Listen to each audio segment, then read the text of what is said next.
This is Erica Saccoccio, the host of Practical Bizz Podcast and Childcare Director's Chair. I am a childcare owner, member of the Rhode Island National Association for the Education of Young Children. I recently joined as a board member in 2018. And I have worked with all ages of children from infant up to school age being 5 to 12 years old. And I do want to make that a point throughout our conversation today.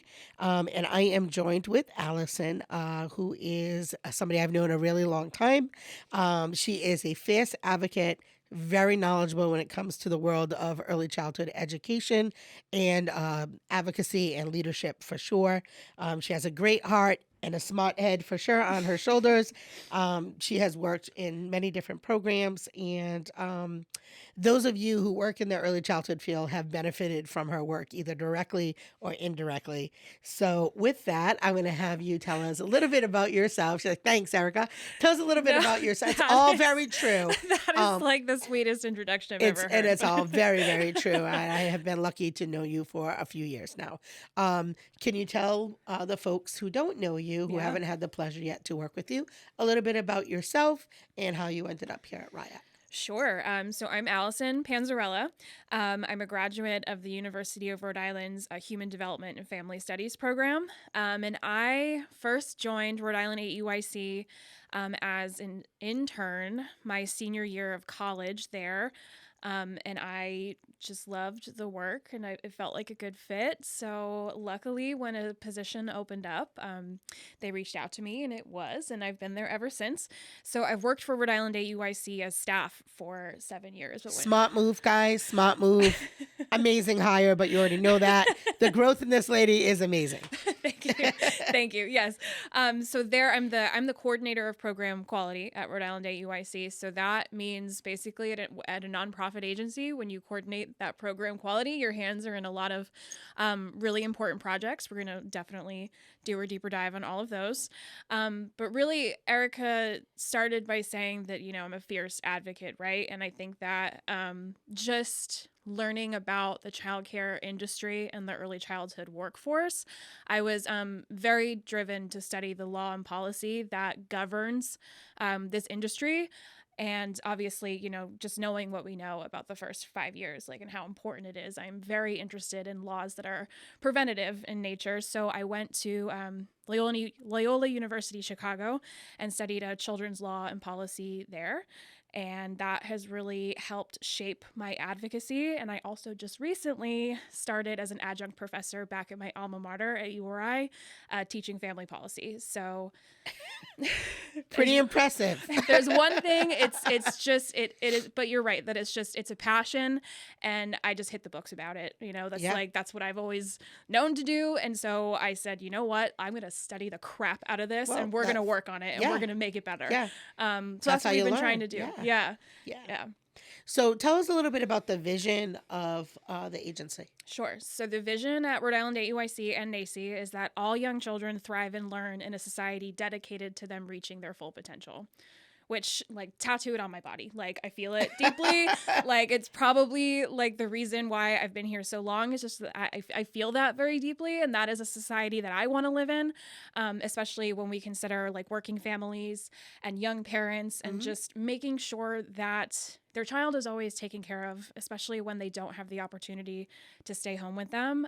It's really important to us that children have high quality early learning experiences, no matter where they take place, whether that is at home with parents, whether that is in a small family childcare home, in a home-based childcare center, or in a center like the ones that you run, or whether they're in, accessing public education, public early childhood education. So we work in all those industries, just with the one goal of ensuring that the education children are getting is high quality. Yeah.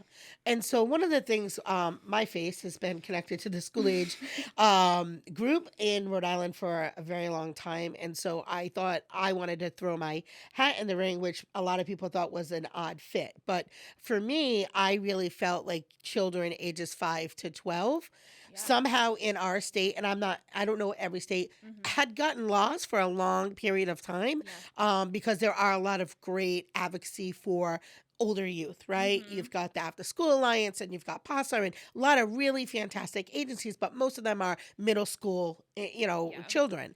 So I really didn't want our children who were 5 to 12-year-old to get lost. And so that's why I decided I would get involved with your group, because I felt like somebody needed to be at that table. And Yeah. so way, way, way long, probably you were probably still in elementary school. I was at the first meetings that were at Johnson and Wales and all of these Yeah. different places when they were putting together Bright Stars. And it was me, Tina Darling, and like two other people in a sea of 80 professionals representing that age group. And so, I felt like that was why it was important for me to get involved, and why I advocate so strongly to my staff members and my colleagues, like, you need to get involved, because if not, our voice will be lost, right? Yeah. So I felt like that was important. So let's talk about some of the events. I love the events. Yes. But before we do that, I think you brought up a really good point about children, not being able to advocate for themselves, right? Like, they can't vote. And like, we need to be the professionals in the field that go and represent them, whether it be at committee meetings, Yeah. at hearings about law that it applies to them. It's just if they need the professional there to kind of advocate for that after school experience, for sure. And I appreciate everything you're doing too. And I think people who are nervous to speak, because I've had to do some of those testimonials, and I like to talk, and I'm not shy at all, but it is a little bit nerve-wracking if you're not used to it, but it is important. So if you feel really strongly about anything in our field, you have to use your voice, because as you said, the 5-year-old can't, or the 8-year-old can't go to that meeting, and they can't fight for themselves. So that's our job. That's our job. We are the experts here. I promise you, like, no, not a call out to them at all, but they don't know anything about the day-to-day of childcare. Sure, they know like the broad scope of the issue and how it impacts families, but like, we're the experts in this field, and it's our voices that need to be at the forefront of this movement. So I liken it to like teaching, preschool or even, after school programs, because we are educating other people. Yeah, absolutely. And like, they know just as much about our industry, so they need the education too. Yeah. And I feel like a lot of them are receptive. Yeah. I would say especially since COVID, right? Yes. I don't want to get off topic, but especially since COVID, I think the whole world was like, oh, wow. Yeah. Like, really, what's going on in childcare really does impact us, right? It really reminded some level. working parents of what we all did all day. Yeah, and they were like, wow, even they do employers, this 18 right? times. Yeah. Even employers, right? Yeah. Like, your folks cannot come to work if they don't have safe, reliable, quality childcare. They can't. Yeah. And I can tie it right back though for you, Erica. Yeah. No worries. Events post COVID. It's been tough. I think that we as an agency have been very cautious about gathering in person, and just knowing everything that COVID has brought us. We didn't want to be like one more super spreader event. Yeah.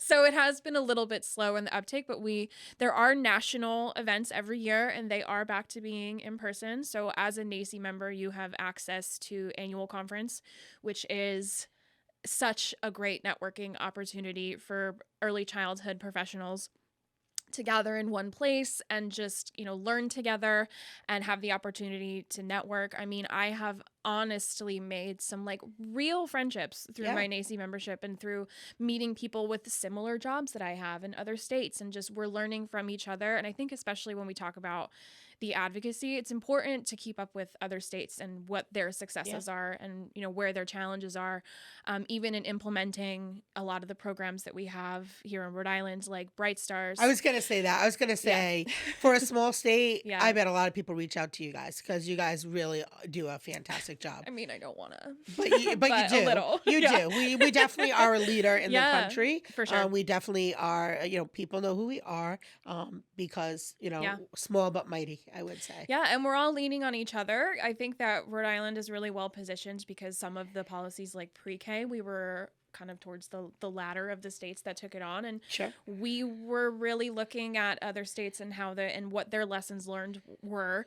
And I think that NAEYC is a great way to just kind of tap into professionals that are having a similar experience, because at the end of the day, it's pretty universal what we're all going through. And a lot of people have really great ideas. So it's important to lean on each other. I think too, being a small state, I think we are so connected, right? It's not like a big state like Texas. Like what happens in Lincoln matters in Warwick, right? Yeah. So I think that is an advantage for us. And I mean, if you're a member and you're like, how do I stay connected? Like, who do I reach out to? It's literally me.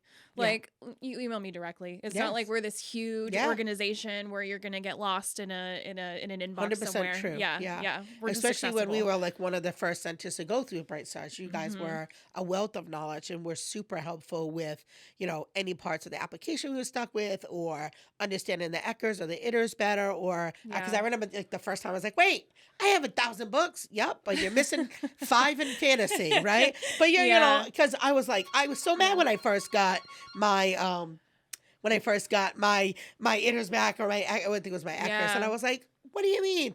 So you know, you really are great at helping people understand, you know, the minutia of the scales. Yeah, you know? I think that's a really great reason why we keep the quality rating and improvement system at the affiliate. And it's because, you know, as a membership organization first, we are working towards a shared goal. So I think that really governs our philosophy about going through the QRIS process, because there's a lot of recognition about how stressful it is and how intrusive it can feel. And it just, we're a collective of educators, and this is just part of the reality. And what we really hope you understand is that what we're observing, what we're seeing, that data that we collect, you know, we turn around and we use it in our advocacy, because there are some things that are out of our individual control as centers. And, you know, we say, hey, like, this is not on this individual teacher. Like, the industry needs additional investment, and here's some data informed reasons as to why. Like, that's why it's so important to me. So it really is like a central philosophy of ours to just navigate you through that process in a way that reduces stress as much as we can. Because at the end of the day, it is still another body in a teacher's classroom for 3 hours. I think there's a couple pieces of business advice that I would give. Mm-hmm. The first thing is, the more frequently you visit a classroom with a clipbook and a notebook and take notes, the more comfortable your teachers get with that, right? Yeah. Secondly, as a teacher, we believe in observation. Yeah. Right? For growth, do we not? Is that not part of our values, right? So that's essentially the way that I take it, is you get that observation feedback. You look at it and you say, how can I use this to grow? Because that's the whole point. Yeah. The point of it is, folks, to improve the quality. Yeah. It isn't for your ego. It isn't to market to more families. Those are byproducts of it. Yeah. The number one goal of that is to improve the quality for your children, your community, and your staff. Yeah, because we know what the impact can be for 100%. Children. Yeah. But so don't take it personal, which I know is hard. Like I said, because I love books, and literally, I have 500 books on my. I'm only supposed to have 20. I have 500 books. I'm like, what do you mean, right? But the more you go through it, and you eventually move up, which is the intent. You start at a 2, you move to a 3, you move to a 4, you're almost at 5. There is some satisfaction in that, in the work of it. So it's the process, like anything else, a journey of anything else, right? Yeah. Yeah. So I also wanted to say, I appreciate, and I'm sure many of those folks that are getting retention bonuses this week, I appreciate the work that you guys have done to get that money to Rhode Island. Mm-hmm. So then, that trickles down to the teachers. And I know that the staff really appreciate it. I mean, we're rolling into right before Christmas. I'm sure that money helps, in certain ways. And that is a byproduct of just interacting with teachers through the QRIS process, interacting with teachers through the scholarship program. And really that affords us, we're like a story bank at the end of the day, right? Yeah. And we give really informed testimony about, what is going to be beneficial to the workforce, because we're in here all the time and we're talking to you, and it's so important that like a layer of your quality improvement work is saying where you need help, because we turn that around as a NAEYC affiliate and we work towards that together. If it's not something that's policy related, I mean, NAEYC is such a wealth of resources that I have literally like built my philosophy, built my career, and have been something I've tapped into at literally every juncture. When I think about just individual teachers that need support, I mean, talk about an arena where you can feel safe and secure and just ask very plainly what kind of help you need on the social media platform that they host called Hello. On Hello, like, teachers are honest. They're like, this is where I am struggling. Yeah. Can we help each other? And you just see floods of comments under this teacher's like little, what they're experiencing. Now, do business owners like business owners, meaning facility owners, have access to that feedback, or does that just go to you guys? The feedback from NAEYC? Yeah. So it's like a public posting. So if a teacher, it's like a social networking kind of website. So what I'm going to say, because my brain is always in the business realm and the teacher realm, like that's my left side is business, my right side is teaching. Yeah. If you're wondering why people are leaving, hop onto that platform and you'll be able to get a lot of feedback on what teachers are looking for. And because I think everybody's looking for the same thing. I think centers are looking for great teachers and great teachers are looking for great centers. And there's no magic pill. Guys, there's no, it's very cut and dry. So I would say that would be a great place to do some feedback, read through that and say, okay, what are we doing? What are we not doing? How do we retain great teachers? How do we get great teachers and talent into my program, right? Yeah. So I would say on top of advocacy, but just another way, because that's the only way my brain works, as a business owner in the childcare industry, that would be 100%. I would be looking for what, the talent force has changed. I am so well aware of just the staffing challenges in childcare right now. And one thing that I've heard people do is provide an annual NAEYC membership as an employee benefit. Love it. Yep. So let's talk about it. Let's talk about it. A+. So really, as a NAEYC member, you are coming together to do three things. You're deepening your knowledge of early childhood education, which we're kind of touching on. There's a wealth of resources. You receive a free subscription to the magazine of your choice. They have a few publications, whether you're kind of a classroom teacher and need some curriculum ideas, there's a publication for that, or you're kind of program leadership, or like me, when you're more of an advocate, and there's kind of a broader issues magazine that you can subscribe to. I love both of them. It makes me miss the classroom when I read the teaching young children. Where I'm like, I would love to go do that. Well, you can come visit anytime at our school and dance around and be careful. I'll girl, take you up on doors that. always open. Okay. All right. And then so with all of these resources, and you have access to the social platforms. So the second thing that we're really doing is meeting and growing as a profession. One of the projects that NAEYC is running is something called Power to the Profession, which is one of my favorite initiatives, because what it's doing is really using the membership, defining as a collective what it means to be an early childhood educator. I think that we need that universal definition of who we are as professionals, and NAEYC kind of like really hugs you, envelops you, and it's like, yes, join us. Like, what is your perspective? We need to just better define who we are, so like, we know what to ask for, and we know what the qualifications should be. It's just I love the work because it is really elevating us as in professionals with a very distinct set of expertise that is so important to children's lives. So it's really about kind of coming together as a collective and becoming a profession and having the confidence to call ourselves a professional. The third thing that we're doing, and I think that Rhode Island AEYC does this well with all of our, contracts like Bright Stars, is that we're ensuring quality for children and educators. So this is not just we're advocating for children. I think a really important pillar for NAEYC is also advocating for the workforce. Yeah. Higher wages. Amen. Right? Free PD, free going to college. Yeah.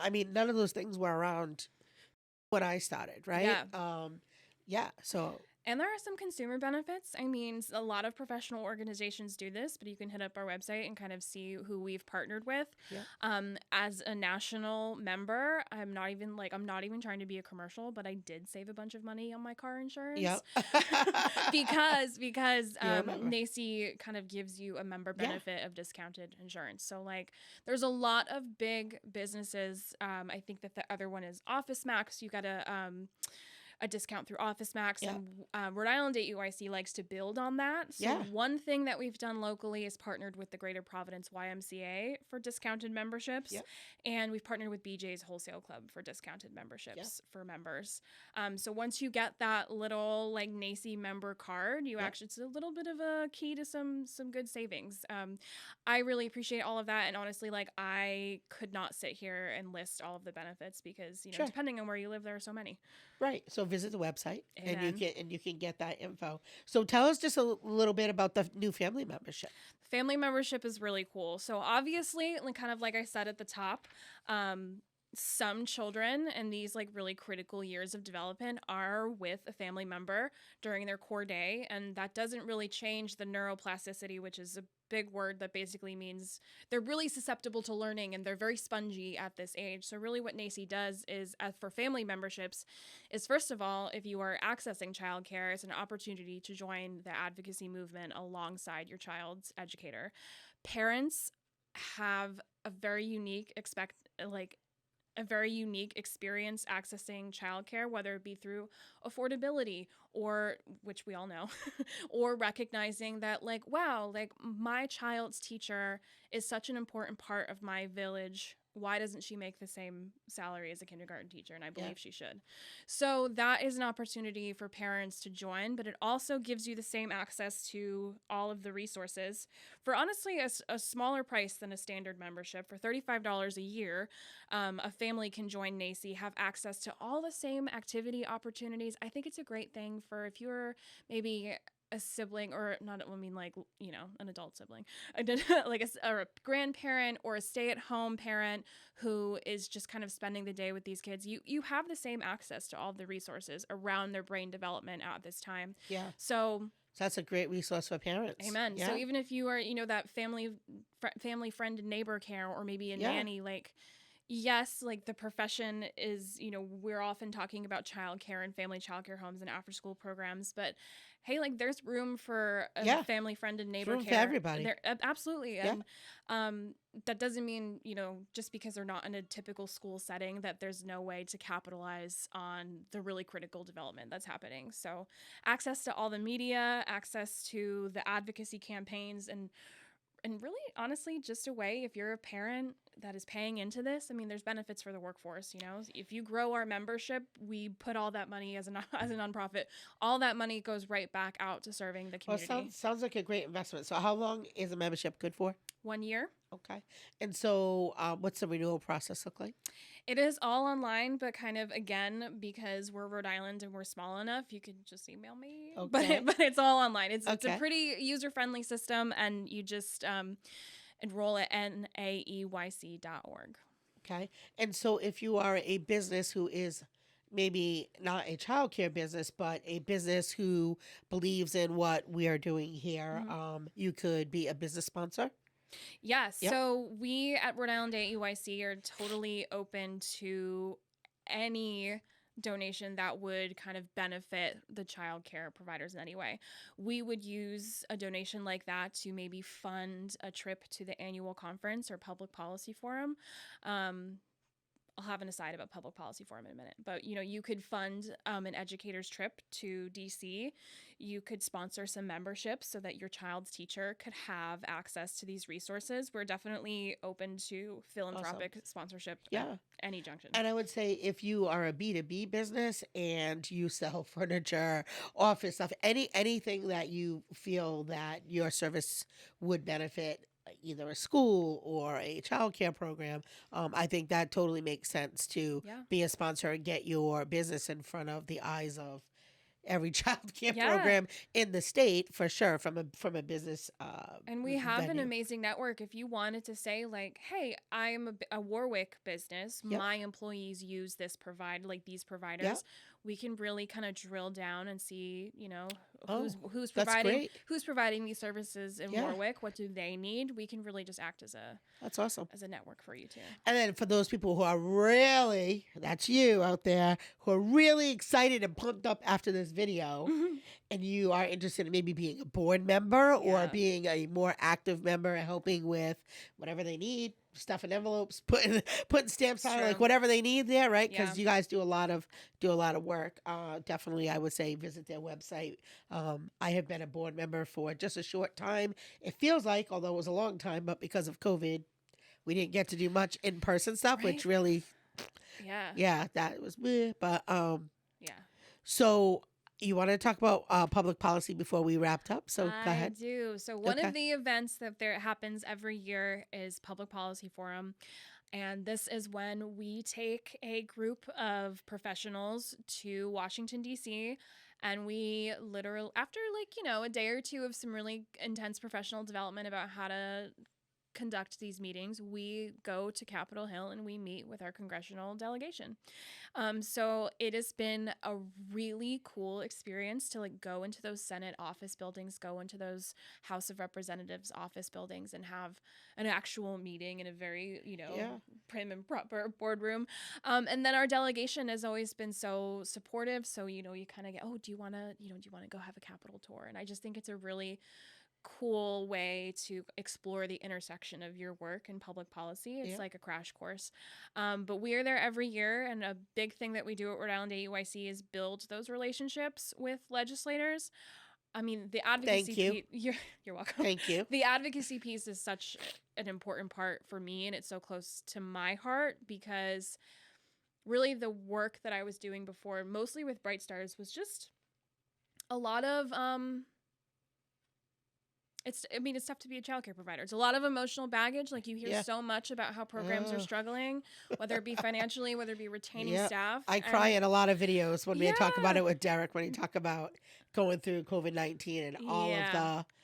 of just the emotional stuff of it all. Yeah. Just the stress. Just Yeah. the stress Yep. of being a childcare provider. Like I want you to have a group that you can join where you feel heard and valued first and foremost. Yep. But also I took all of that and it took a few years of me just being like, wow, like this is a really universal experience. Like something needs to be done about this. And NAEYC has really given me a lot of the tools I've needed to be the advocate I am. So Awesome. if you just have that innate drive to affect change in that way, like let these people be your mentors. Because I mean, the career I've built and the career that you have really kind of praised me for just now is like, it's built on everyone that I've met through this organization. I've been a NAEYC member the entire time. Yeah. That is the direct connection for me. Yep.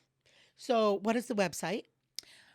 For us in Yes. Rhode Island, RIAEYC.org. Okay. So thank you for tuning in today. This has been Childcare Director's Chair. Please like and subscribe if you like this content and want more. Thank you. See you soon. Thank you. Bye. Thanks, Erica.